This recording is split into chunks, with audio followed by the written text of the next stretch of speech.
Hello जय श्री कृष्ण जय जिनेन्द्र।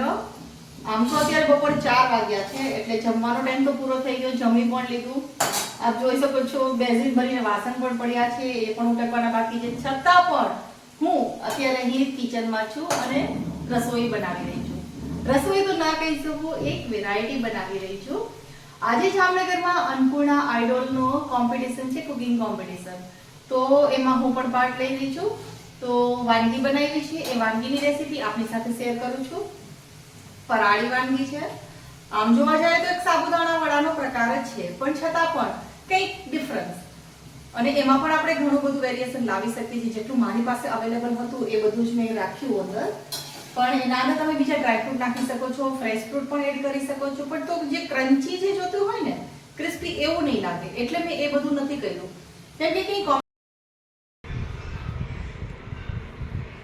આપણે આ મગફળીના બીને પોતરા ઉતારી નાખવાના છે રીતે, અને પછી અધકચરા એને વાટી લેવાના છે ખાંડની દસ્તામાં।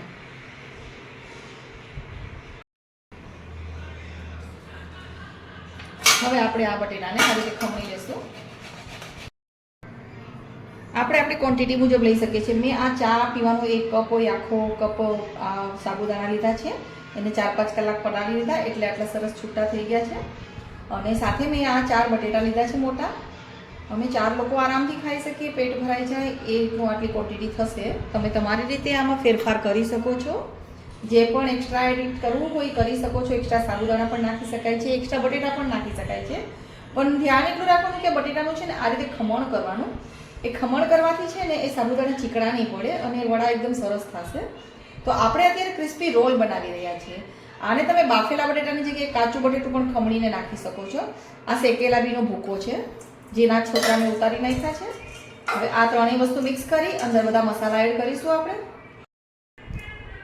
હવે આપણે એમાં નાખીશું સ્વાદ અનુસાર મીઠું, એટલે કે અડધી ચમચી જેટલું જોશે। થોડી એવી હળદર, જસ્ટ સ્પ્રિંકલ જેટલી જ। સાથે છે થોડું મરચું, એ પણ સાવ થોડું જ નાખવાનું છે। તમારા સ્વાદ અનુસાર તમે નાખી શકો છો, વધારે ઓછું જે તીખું ખવાતું એ પ્રમાણે। આ છે ગરમ મસાલો, સાથે આપણે નાખીશું ખાંડ,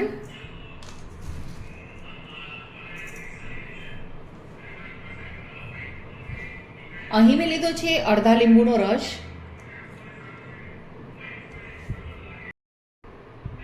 આ છે અડધી ચમચી આદુ મરચાંની પેસ્ટ।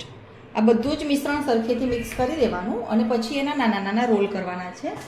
તો આપણે એને વ્યવસ્થિત મિક્સ કરી દઈએ આ રીતે,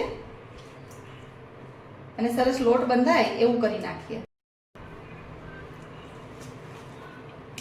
આ આપણો લોટ તૈયાર થઈ ગયો છે, સાબુદાણા, બી, બટેટા અને બધો જ મસાલો નાખીને।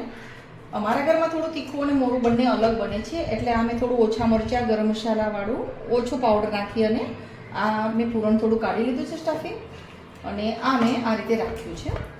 તો હવે આપણે આના નાના નાના રોલ વાળી લઈશું। હવે આપણું તૈયાર થઈ ગયું છે। હવે હાથમાં થોડું ઘી અથવા તેલ લઈ અને તમે હાથને આ રીતે થોડા કરી નાખો, પછી આ રીતે એને કરી અને નાના નાના રોલ વાળવાના છે આપણે। આની એક ખૂબી એ છે કે તમે આને ફ્રાય પણ કરી શકો છો, ઓવનમાં બેક પણ કરી શકો છો, અને તમે મુઠિયા જેમ બાફીએ છીએ એવી રીતે બાફીને પણ ખાઈ શકો છો। જીરો ઓઇલ કુકિંગ કરવું હોય તો તમે એને એ રીતે પણ ખાઈ શકો છો, પણ હું અત્યારે ફ્રેન્ચ ફ્રાઈઝ રોલ બનાવું છું, એટલે કે સાબુદાણાના ફરાળી રોલ્સ, એટલે હું એને આ રીતે કરું છું। એટલે આ રીતે કરી આપણે એને નાના નાના બધા તૈયાર કરી અને પછી આપણે એને ફ્રાય કરી લેશું। એને લીલી ચટણી, ખજૂરની ચટણી સાથે તમે અત્યારે પરસોત્તમ મહિનામાં શોખથી ખાઈ શકો છો, છોકરાઓને પણ બહુ ભાવે છે અને ઇન્સ્ટન્ટ બની જાય છે। આમાં કંઈ વધુ તૈયારીની બહુ જરૂર પડતી નથી, એટલે ક્રિસ્પી રોલ સરસ લાગે છે ખાવામાં। સાબુદાણા વડા કરતાં થોડો ડિફરન્ટ ટેસ્ટ આવશે તમને। સેમ વસ્તુ હોવા છતાં પણ થોડું ડિફરન્ટ લાગે, કેમ કે આ અંદરથી જ્યારે ફૂલી જાય છે ને, અને તેલ બિલકુલ નથી રહેતું આના અંદર, એટલે તેલ પણ આપણે બહુ વાપરી નથી શકતા। અને જેને ઓછું તેલ ખાવું હોય અથવા તો જીરો ઓઇલ ખાવું હોય એના માટે આ બેસ્ટ છે ઓપ્શન, કે તમે આને આમ જ તમે મુઠિયા બાફો એવી રીતે સ્ટીમમાં બાફી નાખો તો સાબુદાણા ફૂલી જશે, પાકી જશે, બી પણ વધારે પાકી જશે અને સરસ એ ક્રન્ચી થઈ જશે, ખાવામાં પણ મજા આવશે તમે ખાવાની। આ રીતે આપણે બધા રોલ તૈયાર કરી લઈએ। ફિંગર રોલ છે એટલે તમારે એને છે ને થોડા પાતળા એવા કરવાના છે। બહુ જાડા રોલ કરશો અને ફૂલશે તો પછી સારું નહીં લાગે, ખાવામાં મજા નહીં આવે આપણને, એટલે આપણે આ રીતે બધા રોલ તૈયાર કરી લઈએ। આ રીતે આપણા બધા જ રોલ તૈયાર થઈ ગયા છે ફિંગર